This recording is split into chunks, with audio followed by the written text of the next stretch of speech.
Hello, it's Leslie here. So I recently wanted to upgrade my air shock on one of my bikes. And it turns out, it looks like I bought the wrong shock.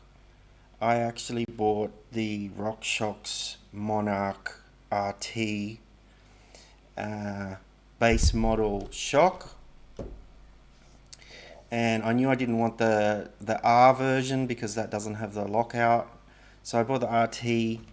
And I guess I made an assumption that the bike that I have at the moment had a kind of a threshold valve. It turns out the shock that I had before was a true lockout shock, which I've already sold because it was a little bit damaged. So I bought the RT, and what I'm saying is I probably should have bought the RL version because as soon as I sat on the bike to determine the sag level and test out the lockout feature, it didn't lock out. It only went to about, well, I don't know because I didn't take it for a ride, but it only felt like it locked out about half the travel. So I know I've bought the wrong shock. I wanted a lockout shock. Unfortunately, the RL costs a fair bit more than the RT. So, and the RT3, the one with the three modes, the open, the trail, and the lockout, that's very expensive. So I wanted to do it little parts by little part at a time. So I bought the original RT. I should have bought the RL, and then I bought this debonair can which I put on afterwards. And by the way, this debonair can that I just put on doesn't come with the you see that? It doesn't come with the band, so that's a bit scummy of Rockshox, isn't it? Who's gonna buy the debonair can and not need the bottom rings, compression rings or whatever they're called, the volume spacers? Who's gonna buy the can and not buy the spacers? So I was quite surprised that the can didn't come with the spacers. Anyway, so have you ever bought the wrong components as a cyclist? Have you ever bought the wrong thing? I guess this is what happens when you buy something sight unseen. It's not easy for me here. I live in rural Australia. I do have a local bike shop, but they don't have too many things to choose from. So it's not as easy as going to the local bike shop and seeing how things are and testing things out.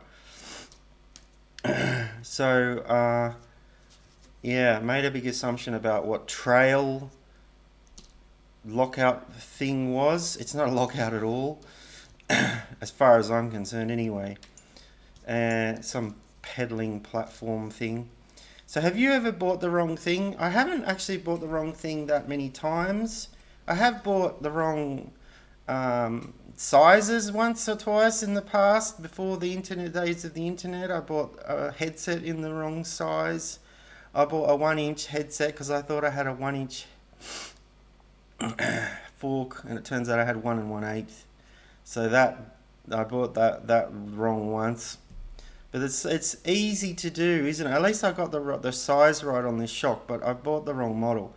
And it's not just as easy as taking it back to the shop or return it. I could return it, I suppose, but I'm not that scummy. And the thing is, I can't really afford the RL version at the moment anyway.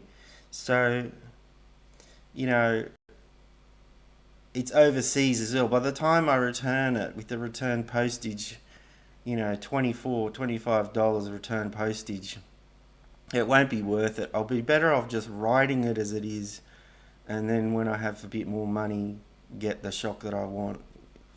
Who knows when, maybe 6 months down the track or 1 year down the track, I might even spring for the RT3.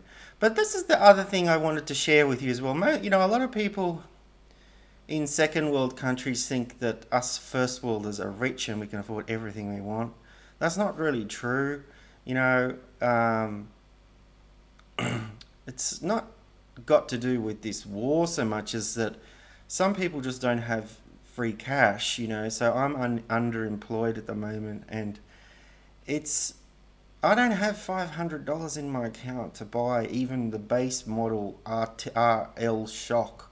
So one of the things I wanted to do with this channel is to show you that cycling can be more affordable. You don't have to buy expensive bikes, because I think a lot of people, well, first off, you don't need that to buy that expensive stuff, but you might not have that money lying around anyway. So anyway, I bought the wrong shock, down a snake, as we say in my family. I went down a snake. As I say, I can't go back to the old one because I've sold it already, and I don't want to return this one because then I'll be left without a shock. Can't afford the RL model, so I'm just going to have to ride this for the time being. So that's all I wanted to say today. It's a bit of a bummer. I'm going to go for a bike ride now. I think it's not bad weather. It's overcast, but I'm going to go anyway.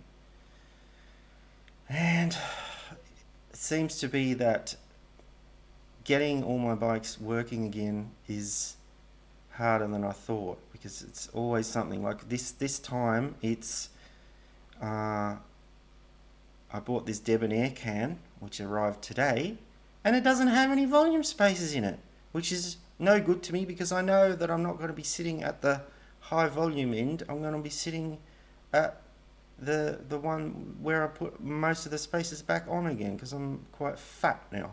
So anyway, have you ever bought anything that's the wrong product because you're not able to try it out or visit a shop? Have you ever bought the wrong size of anything? That's what I'm interested in this video. Write in the comments below. And don't forget to subscribe so that I can grow the channel. Some of my videos on this channel get not bad number of views, but I have very little subscribers. So hopefully I can get above 100 subscribers, so I at least can get the name and a special dedicated URL name. So I've got more things on my list of things to review. My preview for this channel. So I've got a lot of ideas for this channel, future videos. I'm going to be talking about some vintage bikes that I have, that I own, and also more accessory reviews about clothing, nutrition, and accessories, because that's what I think I'm most into at the moment: clothing, nutrition, and accessories. So that's what I'm going to be focusing on. I'll see you in the next video. Thanks for watching. Bye.